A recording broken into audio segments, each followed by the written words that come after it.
Right guys, in this tutorial we're going to learn something called Unary scope resolution operator. Now it may sound confusing, but it's not that confusing, it's really simple.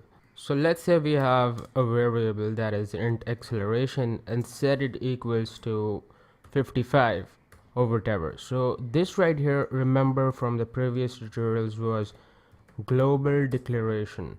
So this was pretty much our global variable. And now we can go ahead and copy it, paste it in the main and set the value equals to something like 100, and this was called local variable. So this can be called local variable. So it's pretty much this one is called local variable, and this the whole thing is called local initialization because we're initializing equals to 100, acceleration equals 100. So basically what we're doing is we're initializing, and this one right here is called global initialization, and the variable itself you can call it as a global variable or a local variable. So global and local, that's not the topic, that was just a recap from previous tutorials. Now the topic is Unary scope resolution operator. So let's say you want to use one of these variables. So what you can do is you can write cout and then acc, and then you go ahead and print it out on the screen and it says 100. So why it says 100? It says 100 because C++ programs usually take the most updated value. So in this case the most updated values or the most recent value was 100. So it knows that we gave the value 55, but it then again knows that we after 55 we gave the value 100. So what if we remove this? And now that we have removed our local variable that was locally initialized, now if we go ahead and build and run the program, it will definitely say 55. So there you go. So let's just bring back that variable.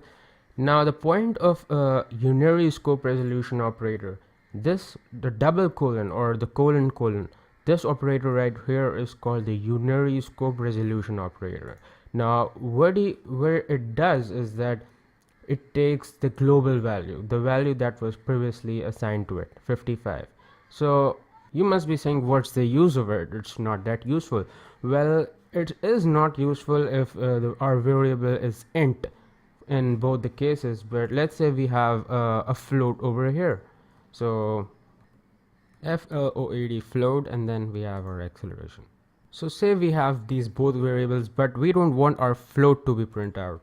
So let's say we can have any float value, but we want this value instead printed out. So when we have our unary scope resolution operator right over here, so we can see that it prints 55, but if we remove the unary scope resolution operator, it will definitely print this float value instead of this int variable. So let's just run it again. It says 100.321.